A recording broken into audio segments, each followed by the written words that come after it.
proved too much for Saladin's men, and they retreated. By September 1192, the two armies had fought each other to a standstill. Saladin faced increasing discontent from his Muslim allies.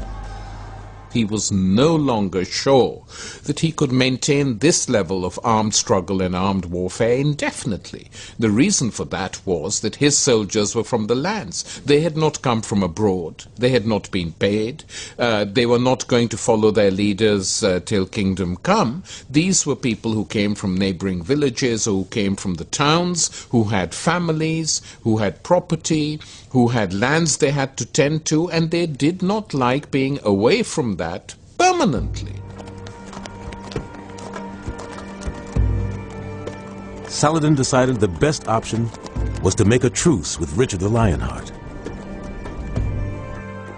It was agreed the Christians would keep the coastline towns from Jaffa to Tyre, but Jerusalem would remain in Muslim hands. As a concession, Christian pilgrims would be allowed to enter Jerusalem to worship at the Holy Sepulchre.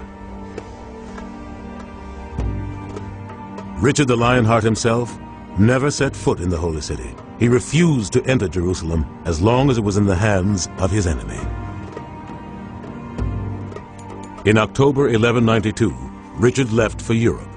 Saladin received an envoy from his arch-rival, pledging he would return to wrest the whole territory of Jerusalem back once he had raised more money and men. Through messengers, Saladin sent his reply.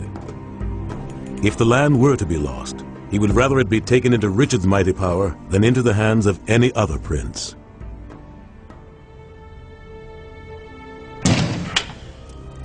Just 6 months later, in March 1193, Saladin was dead at the age of 50.